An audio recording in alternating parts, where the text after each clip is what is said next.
कहानी शुरू करने से पहले आपको बता दूं कि मुझे एक दोस्त की बहुत ज़्यादा ज़रूरत है जो मेरे हर अच्छे बुरे समय में काम आ सके और मैं उसको ही दोस्त बनाऊंगी, जो मेरी कहानी पूरी आखिर तक सुनकर अपना नाम कमेंट में लिखेगा। लेकिन मेरी शर्त यही है कि उसने मेरी कहानी पूरी सुनी हुई होनी चाहिए। तो चलो शुरू करते हैं। मैं वो औरत हूँ जिसे गांव वाले बड़ी बहू कहते हैं, पर घर में सब मुझे बस भाभी बुलाते हैं। उम्र अभी 36 की होने को है, पर लोग कहते हैं कि मैं अभी भी 27-28 की लगती हूँ। कद 5-7 का है, रंग गेहुआ पर चमक ऐसी कि दोपहर में भी चांदनी लगती है। कमर पतली है, पर जहाँ होना चाहिए वहाँ पूरा भरा हुआ है, इतना कि साड़ी का पल्लू भी शर्माकर सरक जाता है कभी कभी।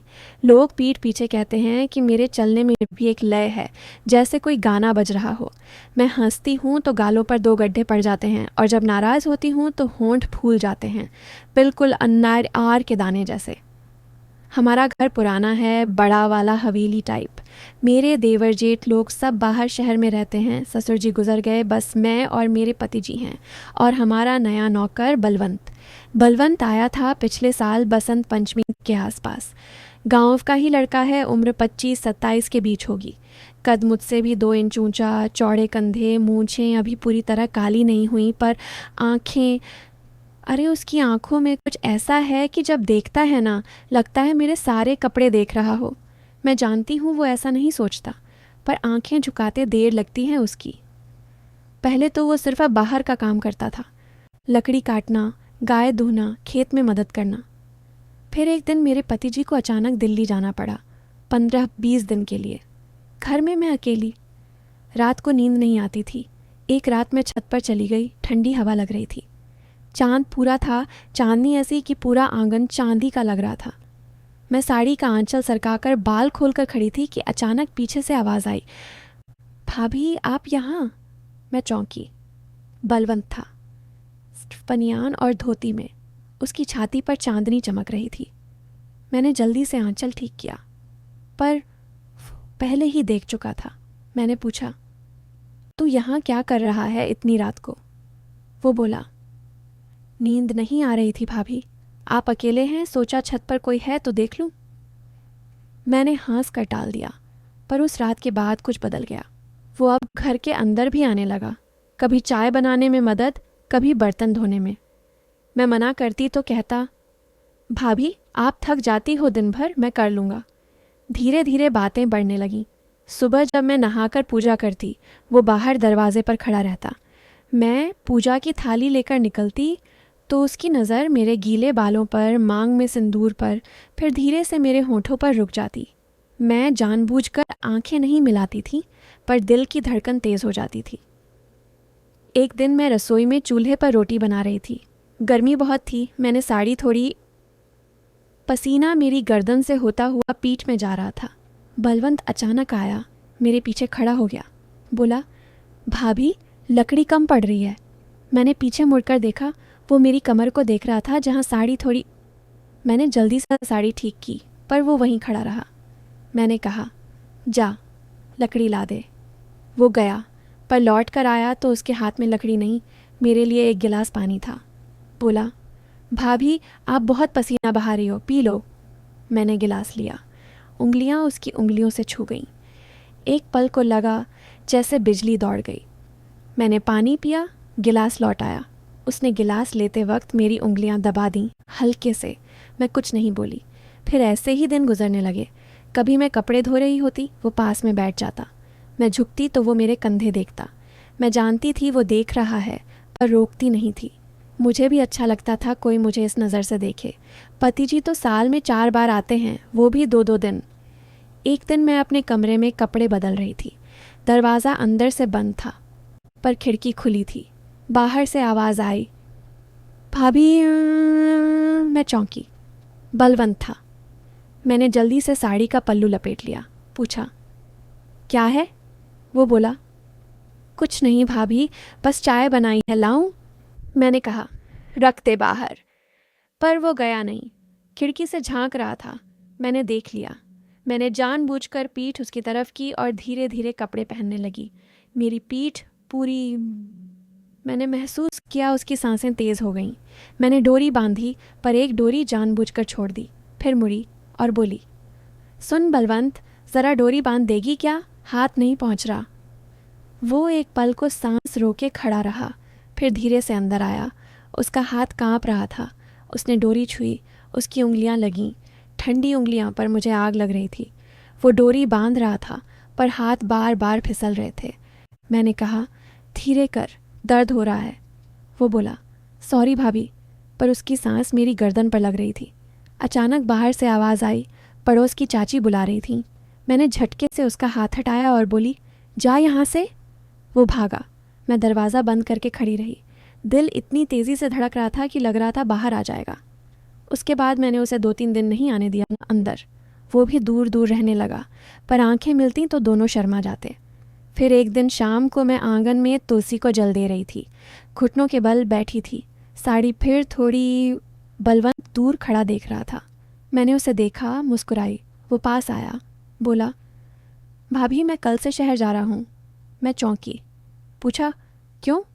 वो बोला, यहाँ मैं ठीक नहीं हूँ, मैं आपका सम्मान नहीं कर पा रहा। मैं चुप रही। फिर बोली, तूने कुछ गलत किया है क्या? वो सिर झुकाए बोला, दिल से किया है भाभी, जो नहीं करना चाहिए था। मैंने उसकी आंखों में देखा, उसकी आंखें भर आईं। मैंने धीरे से कहा, बलवंत, तू मेरे लिए सिर्फ नौकर नहीं है, तू मेरा छोटा भाई जैसा है। जो हुआ वो दोनों की गलती थी, पर अब ऐसा कुछ नहीं होगा। तू जा मत, मुझे अकेलापन लगेगा।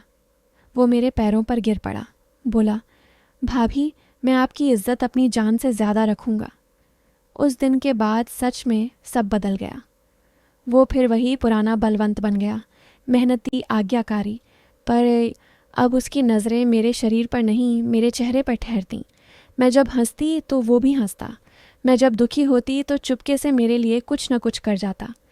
पति जी जब लौटे तो उन्हें सब कुछ बहुत अच्छा लगा। बोले, बलवंत बहुत अच्छा लड़का है, इसे रख लो हमेशा। आज 10 साल हो गए, बलवंत अब भी हमारे यहाँ है। शादी कर ली उसने, उसकी बीवी भी हमारे यहाँ रहती है, 2 बच्चे हैं। मैं उन्हें माँ की तरह प्यार करती हूँ। और बलवंत, वो आज भी मुझे भाभी कहता है, पर अब उसकी आवाज़ में वो पुराना डर नहीं, सिर्फ सम्मान है। लोग आज भी कहते हैं कि मेरे चलने में लय है, मेरे गालों पर गड्ढे हैं, मेरे होंठ अनार जैसे हैं। पर अब जब मैं चलती हूँ तो मेरे साथ साथ बलवंत की नज़र भी नहीं चलती। वो बस दूर से मुस्कुराता है, और मैं जानती हूँ उस मुस्कुराहट में वो सारी बातें हैं जो कभी हो सकती थीं, पर कभी हुई नहीं। बस यही मेरी कहानी है। बस 2 लोग, एक घर और एक रिश्ता जो कभी गलत रास्ते पर जा सकता था, पर मैंने और उसने मिलकर उसे सही रास्ता दिखा दिया। अरे, अब सांस रोको। अब तक जो मैंने बताया वो सब सच था, पर आधा सच। अब पूरा सच सुनो, और सुनकर चाहे जितना गुस्सा करो, चाहे जितना रो, पर आखिर में एक बात याद रखना, इंसान कभी पूरा अच्छा या पूरा बुरा नहीं होता। तुमने सोचा था कि कहानी ख़त्म हो गई ना? नहीं, अभी तो असली कहानी शुरू होती है। उस दिन जब बलवंत मेरे पैरों पर गिरा था और बोला था, भाभी मैं आपकी इज्जत अपनी जान से ज़्यादा रखूँगा, उस वक्त मैंने उसका हाथ पकड़कर उठाया था। मैंने उससे कहा था, बलवंत, आज से तू सिर्फ मेरा नौकर नहीं, मेरा सबसे छोटा देवर है, और ये बात आज से गांव में भी सबको पता चल जाएगी। उसने चौंक कर मेरी तरफ देखा। मैंने मुस्कुराकर कहा, हाँ, मैंने फैसला कर लिया है, तू मेरे साथ चल। और मैं उसे लेकर सीधे पंचायत में गई। गांव के सारे बुजुर्ग, चौधरी, सरपंच सब बैठे थे। मैंने सबके सामने खड़े होकर कहा, मेरे पति जी ने मुझे एक खत लिखा है कि वो अब कभी वापस नहीं आएंगे। वो दिल्ली में किसी और के साथ बस गए हैं। तलाक का कागज़ भी भेज दिया है, और मैं अकेली औरत हूँ, इस हवेली की मालकिन हूँ। मुझे एक ऐसा इंसान चाहिए जो मेरे साथ कंधे से कंधा मिलाकर इस घर को चलाए। मैंने बलवंत को अपना सबसे छोटा देवर चुन लिया है। आज से ये हमारा सबसे छोटा भाई है, और इस घर का आधा हक इसका है। सन्नाटा छा गया। कोई मुंह खोलने की हिम्मत नहीं कर रहा था। फिर सबसे बुजुर्ग चौधरी जी खड़े हुए। उन्होंने मुझसे पूछा, बेटी, तूने सोच समझ कर फैसला किया है? मैंने सिर ऊंचा करके कहा, हाँ बाबा, मैंने 10 साल पहले ही फैसला कर लिया था, बस आज मुंह से निकाला है। बलवंत कांप रहा था। उसने मेरी तरफ देखा, उसकी आंखों में आंसू थे। मैंने उसका हाथ पकड़ा और सबके सामने कहा, जो इंसान 10 साल तक मेरे लिए अपनी इच्छा को मारकर सिर्फ इज्जत बचा के रखे, वो इस घर का हकदार है। मैंने उसकी परीक्षा ली थी, उसने मेरी परीक्षा ली थी, हम दोनों पास हो गए। उस दिन गांव में हंगामा मच गया। लोग चिल्लाए, गालियां दी, कहा ये पाप है, ये हराम है। पर मैं चुप खड़ी रही। फिर मैंने एक और कागज़ निकाला, मेरे पति जी का तलाक का कागज़ और उनकी लिखी हुई चिट्ठी, जिसमें उन्होंने साफ लिखा था, मैं कमज़ोर हूँ, बच्चा पैदा करने की ताकत मुझ में कभी थी ही नहीं। मेरी बीवी को जो भी फैसला करना हो करे। मैंने अपना हक छोड़ दिया। उस चिट्ठी को पढ़कर सारी पंचायत शांत हो गई। फिर एक एक करके सब ने सिर झुका लिया। उसके बाद मैंने बलवंत का हाथ पकड़कर सबके सामने कहा, आज से ये मेरा सबसे छोटा देवर है और कल से हम इसका रिश्ता तय करेंगे।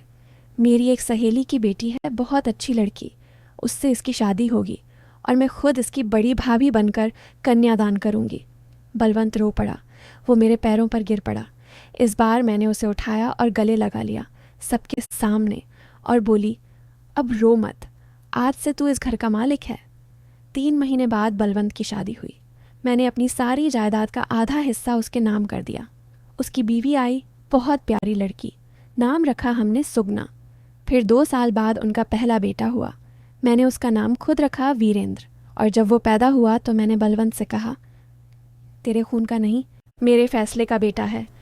तूने मेरी इज्जत बचाई थी, मैंने तेरी ज़िंदगी बनाई। अब हम बराबर हैं। आज 20 साल बाद भी हम सब एक ही हवेली में रहते हैं। मैं अब भी बड़ी भाभी हूँ। बलवंत और सुगना के 3 बच्चे हैं। मेरे अपने कोई बच्चे नहीं, पर तीनों मुझे बड़ी माँ कहते हैं। गांव में आज भी लोग पीठ पीछे बातें करते हैं, पर सामने कोई मुंह नहीं खोलता, क्योंकि आज हवेली की मालकिन मैं हूँ और हवेली का मालिक बलवंत है। और हम दोनों ने मिलकर ये साबित कर दिया कि इज्जत और प्यार को अगर सही रास्ता दिखाओ तो वो रिश्ता न सिर्फ बच जाता है, बल्कि और भी पवित्र हो जाता है। मैंने कभी बलवंत को अपना नहीं बनाया, मैंने उसे अपना भाई बना लिया और उसने मुझे कभी अपनी भाभी से ज़्यादा कुछ नहीं समझा। पर हम दोनों ने एक दूसरे को वो सम्मान दिया जो दुनिया में किसी को नहीं मिलता। ये था असली ट्विस्ट। नशा नहीं, नशा तोड़ने की ताकत, पाप नहीं, पाप से बचने की हिम्मत, शारीरिक रिश्ता नहीं, आत्मा का रिश्ता। अब बता, अब भी दोस्ती करेगा मुझसे? मेरा नाम ले,